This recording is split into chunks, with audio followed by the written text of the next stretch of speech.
Reading 2, Baby's Ear. This short story is about a little girl called Val and her grandmother and their trip to the beach. In the story, you will read about shells with different names. These names relate to the color or the shape of the shells. Have you seen shells on a beach? Can you identify them? Note that the story was written by an American author and there are a number of American words and spelling in it. ये जो कहानी है ये एक short story है एक लड़की जिसका नाम वल है और उसकी दादी माँ की कि वो किस तरह एक बीच पर गए घूमने। ये उसी बात की कहानी है और वहाँ बीच पर उन्हें शेल्स मिली। शेल्स यानी सीप, समुद्र में जो सीप मिलती हैं वो उन्हें मिली और उनके अलग अलग नाम हमें इस कहानी में पढ़ने को मिलेंगे जो कि उनके डिफरेंट कलर या शेप्स की वजह से उनको दिए गए हैं। तो आइए शुरू करते हैं। एक बात का ध्यान रखना है कि हमें इस कहानी में, क्योंकि इसके जो ऑथर हैं वो अमेरिकन ऑथर हैं, तो इसमें बहुत सारे ऐसे शब्द मिलेंगे जो ब्रिटिश इंग्लिश की जगह अमेरिकन इंग्लिश में होंगे और उनकी जो स्पेलिंग्स हैं वो भी डिफरेंट होगी। Babies year. Mom poured herself a glass of orange juice. I'm worried about Grandma. She said, I was pouring syrup on my French toast, hot and sweet, just the way I like it.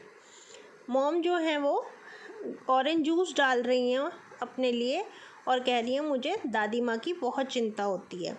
और मैं जो हूँ यानी कि जो author हैं वो अपने टोस्ट पर, फ्रेंच टोस्ट पर सिरप लगा रही हैं, गरम और मीठा जैसा कि उन्हें पसंद है। Why? I asked as I licked a drop of syrup from my fork. तो ऑथर इसमें पूछती हैं क्यों चिंतित हो आप। और ये बोलते हुए वो लिक्ड मतलब वो ड्रॉप चाटती हैं सिरप की जो उनकी फॉक से गिरने वाला है। Well, remember before she moved to Florida how early grandma would get up? उनकी मदर बोलती है तुम्हें याद है जब हम फ्लोरिडा नहीं आए थे तो ग्रैंडमा कितनी जल्दी उठ जाती थी। Before the sun I said to make pancakes. मैंने उन्हें बोला, पैनकेक बनाते हुए मैंने बोला हाँ सन से भी पहले वो उठ जाती थी। माई मॉम नोडेड यानी सर हिला देना। उनकी मदर ने सर हिलाया और बोली but now grandma sleeps most of the day और watches television. I can't get her out of the house and she won't try to make friends. Mom frowned and lowered her voice. Grandma's even talking about going back to New York. उनकी mother उन्हें बताती हैं कि अब तो वो पूरा दिन सोती रहती हैं। ग्रैंडमा के बारे में बात हो रही है तो कह रही हैं ग्रैंडमा अब तो पूरा दिन सोती रहती हैं या फिर टीवी देखती रहती हैं, वो तो अपने कमरे से बाहर ही नहीं निकलती। मैं ऐसा क्या करूं जो वो बाहर निकले, या वो कोई दोस्त भी नहीं बनाती। मुझे उनकी बहुत चिंता हो रही है। और वो बहुत धीमी आवाज़ में बोलते हुए कहती हैं कि अब तो वो ये भी कहने लगी हैं कि मुझे वापस न्यूयॉर्क जाना है। Back to New York. But you said that she couldn't live alone anymore. That's why she came to live here. I like Florida. Of course, I have a lot of girlfriends to play with in my 6th grade class. वो कहती है वापस New York क्यों? पर आपने तो कहा था कि दादी माँ को अब अकेला नहीं रहना चाहिए, ना वो रह सकती हैं, क्योंकि एक एज के बाद सभी को अपनी फैमिली की रिक्वायरमेंट होती है। तो वो कहती हैं वो इसीलिए तो हमारे यहाँ रहने आई थी। मुझे तो फ्लोरिडा पसंद है और यहाँ मेरे बहुत सारे मित्र भी बन गए हैं मेरी 6th क्लास में। If grandma went back to New York she would have to live in a nursing home, my mother told me. उनकी मदर ने उन्हें बोला कि यदि ग्रैंडमा वापस चली गई न्यूयॉर्क तो वहाँ उनको नर्सिंग होम में रहना पड़ेगा. That's a place where old people live and nurses take care of them. Nursing home यानी कि ऐसी जगह जहाँ पे बूढ़े व्यक्ति रहते हैं, जहाँ नर्स उनकी देख रेख करती हैं. It sounds like a hospital to me, I said. I thought for a minute. I will find a way to make grandma like Florida. उन्हें ये बात सुन के ऐसा लगा जैसे किसी अस्पताल में उनकी ग्रैंडमा जाने वाली हूँ। तो वो कहती हैं, वो सोचती हैं 1 मिनट के लिए, वो कहती हैं मैं ही कोई ऐसी तरकीब निकालती हूँ कि ग्रैंडमा को फ्लोरिडा पसंद आ जाए और वो यहीं रुके। Mom smiled and said I wish you could. Mom हंसते हुए कहती हैं कि मैं आशा करती हूँ तुम ऐसा कोई रास्ता खोज लो। After school, I saw grandma watching television and figured she hadn't moved all day. In my room, I sat on my bed and took out my seashell collection. School से आने के बाद मैंने ग्रैंडमा की तरफ देखा है, यानी कि जो ऑथर है वो कहती है मैंने ग्रैंडमा की तरफ देखा, वो टीवी देख रही थी, वो बिल्कुल मूव नहीं कर रही थी, वो पूरे दिन एक ही जगह बैठकर टीवी देखती हैं। मैं अपने रूम में गई, वहाँ जाके बेड पर बैठी और मैंने अपने सीशेल कलेक्शन निकाले। जो वो सीशेल की कलेक्शन करती थी, हर किसी को कुछ ना कुछ कलेक्ट करने की इच्छा होती है, ये हॉबीज़ होती हैं। तो ऑथर की क्या हॉबीज़ थी कि वो सीशेल कलेक्ट करती थी, यानी सीप कलेक्ट करती थी। I had found striped whales, purple sea snails and even a queen conch shell. You can hold a conch shell up to your ear and actually hear the ocean's wave. My very favorite shell was called a baby's ear. It's a beautiful white shell shaped just like the ear of a baby, all swirly and delicate. यहाँ author जो हैं वो अलग अलग तरह की shells के बारे में बता रही हैं जो उन्होंने इकट्ठा किया है, जैसे striped whales, purple sea Snell's. Striped whales जिस पर बहुत सारी लकीरें हैं, इस तरह की सी शेल्स भी हैं उनके पास। एक पर्पल कलर की सी स्नेल है और एक क्वीन काउंच है। और वो कहती हैं कि जो काउंच शेल है इसको तो कान में भी पहना जाता है। आपने बहुत सारे ईयरिंग्स देखे होंगे सीशेल से बने हुए। और वो ये कहती हैं कि इसे अगर कान में लगाओ, कभी भी बच्चों अगर आप शेल को कान में लगाओगे तो उसमें से समुद्र की वेव्स की आवाज़ें हमें सुनाई देंगी। तो वो कहती है मेरी सबसे फेवरेट है बेबीज़ ईयर। वो इतनी ब्यूटीफुल है कि उसकी शेप जो है बिल्कुल छोटे से बच्चे के जैसे कान की शेप होती है। स्विरली मतलब वैसी जैसे कान की घुमाव होता है, जैसे घूम के हमारे ईयर्स बने होते हैं उसी तरीके की है। और डेलिकेट वो है जो बहुत डेलिकेट है, बहुत नाजुक है, जो आसानी से टूट सकती है। Looking at my seashells gave me an idea. I went into the living room and sat on the couch. Did you ever go to the beach when you were little, grandma? I asked. In seashell को देख के author को एक idea आया और वो तभी जाकर लिविंग रूम में गई और जाकर काउच यानी सोफ़े पर बैठ गई। और उन्होंने बोला अपनी दादी माँ से, क्या आप कभी बीच गई हैं जब आप छोटी थीं? Once my mother took me, but I didn't enjoy it at all, she said, frowning. फ्रॉनिंग यानी थोड़ा चिड़चिड़ाते हुए उन्होंने बोला कि हाँ, एक बारी मेरी माता मुझे लेकर गई थी, ग्रैंड माँ अपनी मदर की बता रही है, पर मुझे वहाँ बिल्कुल मज़ा नहीं आया। Really I took an oatmeal cookie from the plate on the coffee table, why not? उन्होंने बोला अच्छा। और ऐसा कहते हुए ऑथर ने जो है एक कुकी उठाई, एक ओटमील कुकी प्लेट से उठाई जो वहीं कॉफ़ी टेबल पर रखी थी। और ग्रैंडमा आगे बोली, I am afraid of the water and I can't swim. Grandma pursed her lips as though she had tasted a lemon. Purse यानी कि अपने लिप्स फड़फड़ाते हुए, ऐसा लगता है जैसे कोई कुछ बोल रहा है, ठीक है। तो वो बोली कि मुझे पानी से भी डर लगता है, मुझे तैरना भी नहीं आता।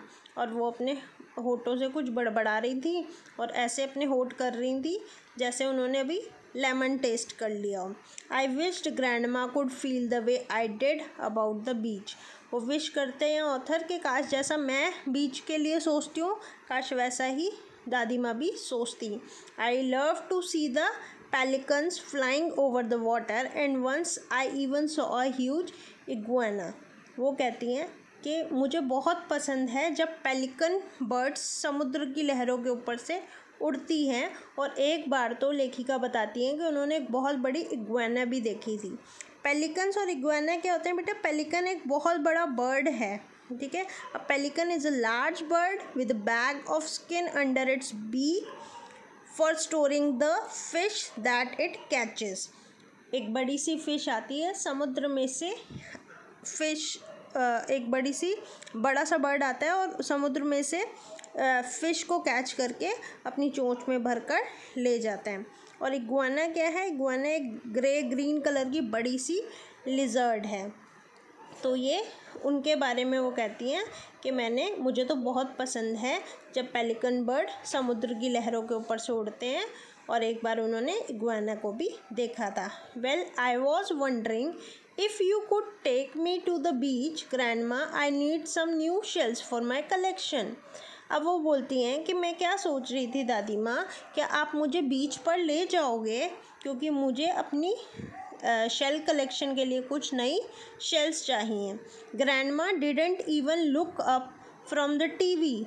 I am watching my show well, can't you go by your self. Grandma ने एक बार भी टीवी पर से नज़र नहीं हटाई और बोली वो कि मैं अभी अपना प्रोग्राम देख रही हूँ, अभी मैं अपना टीवी शो देख रही हूँ। वेल आप अपने आप चले जाओ। No I am not allowed to go to the beach by myself please, I begged, imagining grandma in a nursing home.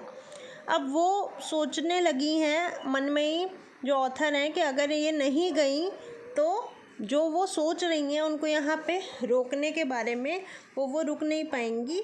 तो वो ये बोलती हैं कि नहीं, मुझे अकेले बीच पर जाना अलाउ नहीं है, मतलब मेरे माता पिता ने मुझे अकेले जाने की छूट नहीं दे रखी।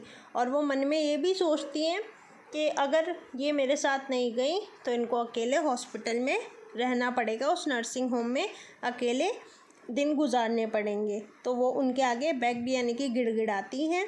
ओ all right grandma sighed. She took my hand as we left the house and we walked to the beach. The sun felt hot enough to melt metal. I handed Grandma a plastic bag. Here, this is for the seashells you find. वो बोलती हैं फिर grandma ठीक है चलो चलते हैं, और वो मेरा हाथ पकड़ती हैं और हम लोग घर से बाहर जाते हैं और वॉक करके बीच पर पहुंच जाते हैं। सूरज इतना तेज़ है कि बस मेल्ट कर दे जैसे वो किसी मेटल को भी, इतनी तेज़ गर्मी है। और ग्रैंडमा को वो एक प्लास्टिक बैग देती हैं और वो कहती हैं कि इसमें हम अपनी सीशेल ढूंढ कर डालेंगे। Oh I leave that to you, she said. A soft ocean breeze blew her grey curls across her eyes.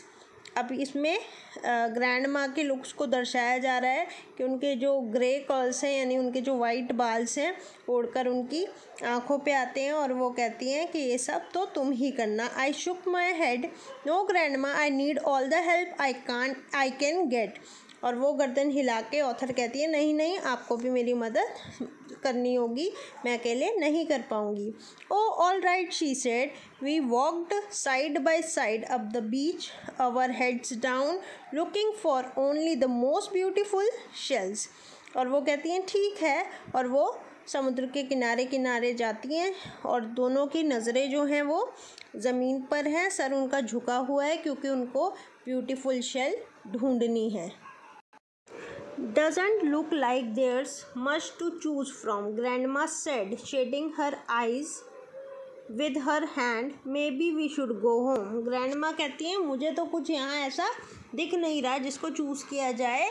तो वो अपनी आँखें जो हैं वो मतलब वहाँ से हटाती हैं, उनके हाथ में देती हैं और कहती हैं आई थिंक अब हमें घर जाना चाहिए। Not yet grandma, I go ahead like a scout and C if I find anything good.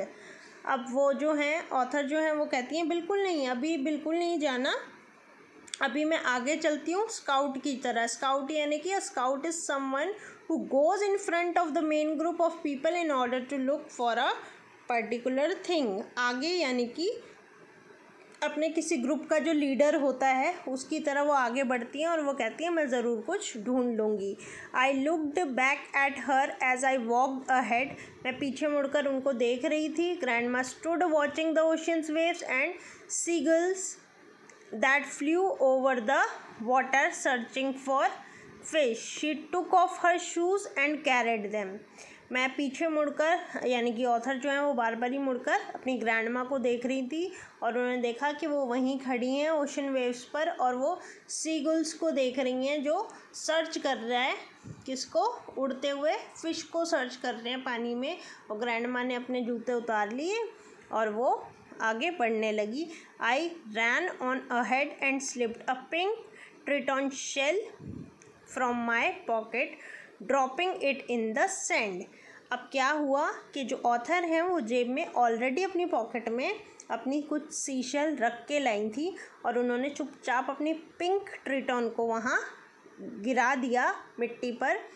Farther up the beach I did the same with my blue star fish and my green serpent star. उन्होंने अपनी 2 shells, एक blue star fish और एक green serpent star को भी वहाँ घेर दिया। Finally I dropped my favourite shell the baby's ear, और उसके बाद उन्होंने अपनी फेवरेट शेल को भी वहाँ पर घेर दिया। Just then I heard grandma shout, well look what I found. Grandma stood in the sand holding up the pink ट्रिटॉन।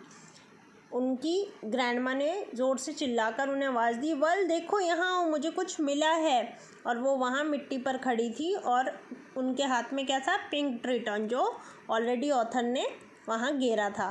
That's beautiful grandma, I cried, it will look great in my collection. और उसको उठा के उन्होंने उनकी आँखों में जैसे वो रोने सा लग गई थी। उन्होंने कहा ये तो बहुत सुंदर है ग्रैंडमा और ये तो मेरी कलेक्शन में बहुत अच्छा रहेगा। Grandma nodded and smile. Grandma भी एक्साइटेड हुई थोड़ी सी, उन्होंने भी अपनी गर्दन हिलाई और वो मुस्कुराई। लेट्स कीप लुकिंग, अब और देखते हैं। जब कोई चीज़ हम खोजने जाते हैं, हमें एक उम्मीद मिलती है तो हमें और ज़्यादा एक्साइटेड हो जाते हैं। तो शी सेड सडनली एक्साइटेड, वो कहती हैं और देखते हैं और कुछ मिलेगा। I pretended to pass right by the blue starfish but grandma bent down slowly and picked it up. अब वो जो प्रिटेंड कर रही हैं, मतलब ऑथर जो है वो दिखावा कर रही हैं जैसे उन्हें नहीं पता आसपास क्या है। और वो वहीं गई जहाँ पे उन्होंने अपनी ब्लू स्टार फिश को गिराया था। ग्रैंडमा ने बेंट डाउन किया, मतलब थोड़ा झुक के धीरे धीरे वो देखती हुई जा रही हैं और उन्होंने बोला, well look at this starfish, it's blue. उन्होंने स्टार फिश उठाई और बोला, देखो ये blue starfish. You are really good at this grandma. और ऑथर बोल रही है, वाह आप तो बहुत अच्छे हो ये खोजने में। She carried her plastic bag proudly. अब वो बहुत प्राउडली उस प्लास्टिक बैग को पकड़ के बैठी है। At last grandma came to my favourite shell, और अंत में उसकी फेवरेट शेल तक ग्रैंडमा पहुंच गई। Well look at this strange thing, she handed it to me. I cradled the shell in my hand. It's called baby's ear because that's what it looks like. और उन्होंने देखा और हैरानी से बोला, देखो ये क्या मिला है। वेल मुझे, और मैंने भी उस शेल को अपने हाथ पर लिया और मैंने कहा, अरे इसे तो बेबी ईयर कहते हैं। You are pretty good at this yourself. Well grandma said giving me a hug. और ग्रैंडमा ने मुझे गले लगाते हुए बोला, तुम बहुत अच्छी हो, तुम्हें इसके सबके नाम पता है, तुम्हें इसकी अच्छी नॉलेज है। On the way home we waded in the ocean. Grandma seem to have forgotten her fear of water. और जाते हुए वेड मतलब कि वो पानी के ऊपर मतलब पानी को एंजॉय करते हुए पानी में से चलने लगे और उसने पाया कि ग्रैंडमा को अब पानी से डर नहीं लग रहा। We met my mum on the front porch, we have been to the beach, grandma told her, and you know I think I'll start a shell collection of my own, you can help me well। और जब हम घर पहुँचे, यानी कि जो बाहर आंगन में, जब वो अपने घर के बाहर के आंगन में पहुँचे, we have been to the beach. और वो उन्होंने बोला, ग्रैंडमा ने मदर को बताया कि हम आज बीच गए थे। और फिर वो बात करते हुए बोली, मुझे लगता है मुझे भी अपने लिए शेल कलेक्शन स्टार्ट कर देना चाहिए, तो तुम मुझे हेल्प करोगी। Well okay grandma I said. और ऑथर ने बोला, हाँ बिल्कुल करूँगी। माई मम and I shared a secret smile. और उनकी मदर और ऑथर जो है उन्होंने एक सीक्रेट स्माइल एक दूसरे को दी। ये सीक्रेट स्माइल का मतलब है क्योंकि वो ऑलरेडी प्लान थी, वो अपनी ग्रैंड मदर को कुछ एक्साइटेड करवाना चाहती थी ताकि वो उनके पास हमेशा के लिए रुक जाएं।